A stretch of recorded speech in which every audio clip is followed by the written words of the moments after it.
आज हम लोग जो है एक्सरसाइज 1.1 का जो है चौथा नंबर बनाएंगे और पांचवा बनाएंगे। तो आज हम लोग का कंप्लीट हो जाएगा ये एक्सरसाइज, ठीक है। तो मजा आएगा। चलो देखते हैं क्या है। यूक्लिड विभाजन प्रमेय का प्रयोग करके दर्शाइए कि किसी धनात्मक पूर्णांक का वर्ग, वर्ग मीन्स स्क्वायर, किसी पूर्णांक m के लिए 3m 3m प्लस 1 के रूप का होता है। वैसे ये क्वेश्चन ज्यादातर पूछा नहीं जाता है एग्जाम में, बट हमारे एक्सरसाइज में है तो हमारे को नोट करना है, तो इसको बनाना जरूरी है, ठीक है। तो स्टार्ट करते हैं। इसको लिखेंगे क्या हम लोग, लिखेंगे चूंकि यूक्लिड विभाजन, आप लोगों को पता होगा यूक्लिड विभाजन से, ये पहले भी पढ़े थे हम लोग, है कि नहीं। विभाजन से वो क्या होता है कि a बराबर बी क्यू प्लस आर, जिसको हम लोग बोलते हैं भाज्य बराबर भाजक गुना भागफल प्लस शेषफल, इस तरह से।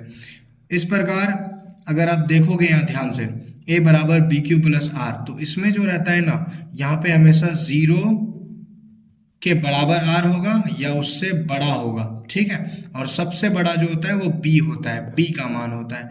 बी मीन्स ये जो दिख रहा है बी, ठीक है।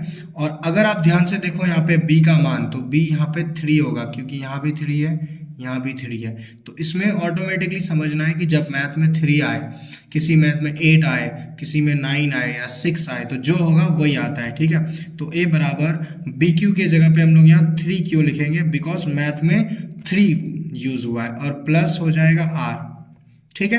अब क्या है कि हम लोग b का जानते हैं कि यहाँ पे b का मतलब लिख देंगे पहले, b बराबर हमारा 3, ठीक है। ये कंफर्म होना चाहिए।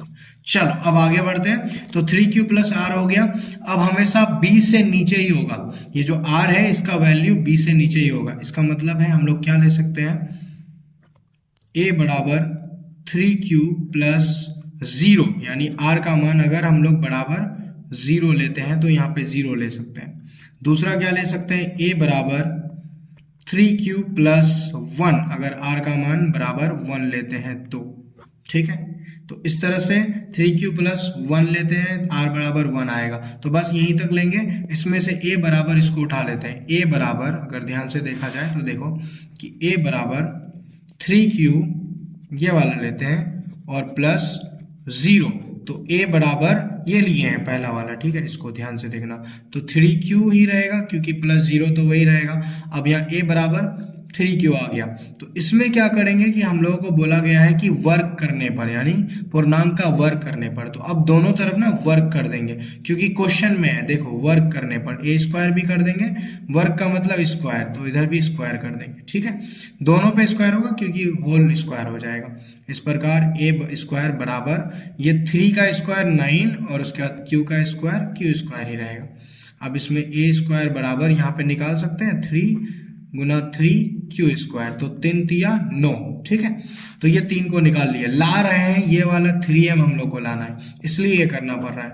अब a स्क्वायर बराबर 3 इंटू या 3q स्क्वायर की जगह m दे दो, और आप जो है ना यहाँ लिख दो, क्या लिख देंगे कि 3q स्क्वायर में m मान रखने पर, m मान रखने पर, ये अपने से लिया गया बनाने के लिए, ठीक है। तो ध्यान देना है आपको कि ये 3q स्क्वायर m मान रखने पर हुआ, तो इस प्रकार क्या हो जाएगा, a स्क्वायर बराबर 3m आ गया हमारा। 3m आ गया तो सिंपल सी बात है, यहाँ पे लिख देंगे अतः, नहीं, अब उसका 3m प्लस 1 के लिए लिख देंगे उसी प्रकार जिस तरह ये आया, उसी तरह से उसी प्रकार 3m प्लस 1 होगा, ये लिख देंगे। और ये मैथ हमारा हो गया, पहला मैथ हो गया प्रूव्ड, ठीक। तो अब पांचवा नंबर बनाते हैं। तो देखो जैसे पांचवा नंबर में भी वैसे ही लिखेंगे, सेम मैथ है। यूक्लिड विभाजन परिमेय का प्रयोग करके दर्शाइए कि किसी धनात्मक पूर्णांक का घन, बस फर्क है यहाँ पे घन बोला है और यहाँ 9m प्लस 1 दिया हुआ है, तो बस वैसे ही लिखेंगे, सेम है, ठीक है। करना क्या है, लिखेंगे चूंकि यूक्लिड विभाजन से क्या होता है, आपको पता है कि a बराबर बी क्यू प्लस आर, मतलब भाज्य बराबर भाजक गुना भागफल प्लस शेषफल। पुराने वीडियोस में देखना, उसमें क्लियरली बताया। अब इसमें क्या है कि a बराबर बी क्यू प्लस आर है, तो यहाँ पे होता है हमारा 0 से बड़ा r होगा या उसके बराबर होगा, और सबसे बड़ा जो है बी होगा। ये क्यों बार बार लिख रहे हैं, क्योंकि ऑब्जेक्टिव में ये आता है कि यूक्लिड विभाजन में इसमें से कौन सा ऑप्शन होगा, तो यही वाला में टिक लगाना है, इसलिए इसको ध्यान में रखना है थोड़ा, ठीक है।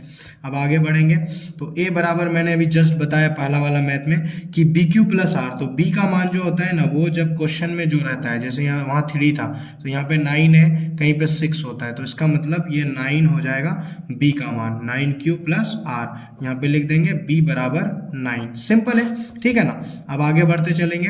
अब क्या करेंगे कि 9 बी का मान 9 आ गया तो आर का मान जो है ना 9 से नीचे ही आएगा, तो चलो ए बराबर 9Q प्लस आर का मान यहाँ पे 0 ले लेते हैं, ठीक है, आर बराबर 0।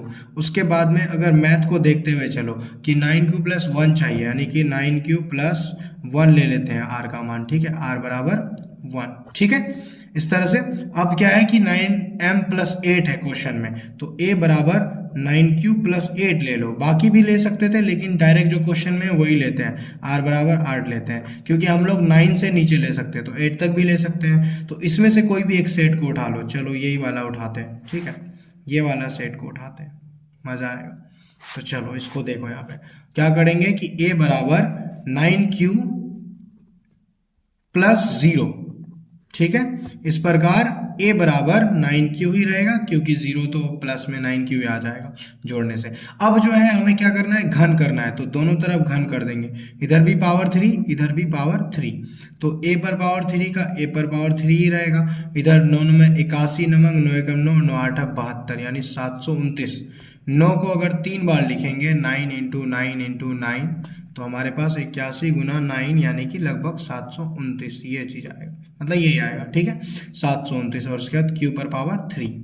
अब a पर पावर 3 रहने देते हैं। अब ये 729 आया है, यहाँ पे कॉमन ले लेते हैं, तो 9 को बाहर ले लेते हैं, और अंदर जो है हम लोग क्या करते हैं, एक काम करते हैं यहाँ पे कि अंदर 81 Q पर पावर 3 लेते हैं, क्योंकि गुना करेंगे 9 एकम 9 9 8 72, उतना ही आ जाएगा। अब ये क्यों किए, क्योंकि इसको जो है ना m बनाना है हम लोग को, तो a पर पावर 3 और 9 इंटू इसके जगह पे m लिख देंगे, क्यों, क्योंकि 9m लाना है, और ये जो है यहाँ लिख देंगे 81 Q पर पावर 3 को m माना। चलो ये मान लिए खुद से, ठीक है, मान लिए या रखे, कुछ भी लिख सकते हो आप, चलेगा। a पर पावर 3 9m हो जाएगा, तो ये पहला वाला आ गया 9m, और दूसरा क्या है 9m प्लस 1 और 9m प्लस 8, तो यहाँ पे लिख देंगे उसी प्रकार जिस तरह से ये आया ना, उसी प्रकार क्या आ जाएगा 9m प्लस 1 और दूसरा तो 9m प्लस 8, ये भी आ जाएगा। ये सॉल्व करने से आएगा, बट सॉल्व करके दिखाने की ज़रूरत नहीं है, और मैंने कहा ना कि ज़्यादा इंपॉर्टेंट नहीं है, बस यहीं तक लिख देना है, उसी प्रकार इतना होगा, और हमारा ये दोनों मैथ प्रूव्ड हो गया। बस इतना ही है, इतना ही बनाना है, इन दोनों मैथ के लिए ज़्यादा दिमाग नहीं लगाना है। अब नेक्स्ट जो एक्सरसाइज है उसमें जो मैथ आएगा उसको बनाएंगे, और बाकी कहीं भी दिक्कत आ रहा है, कोई प्रॉब्लम आ रहा है, आप कमेंट में बताओ, और अगले वीडियोस में और अच्छे से पढ़ेंगे। बाकी जब चैप्टर खत्म हो जाएगा तो इसका बेसिक जो है बता देंगे, जिससे कि आप कहीं भी बीच में कोई दिक्कत आएगा तो वो सॉल्व हो जाएगा। Thank you.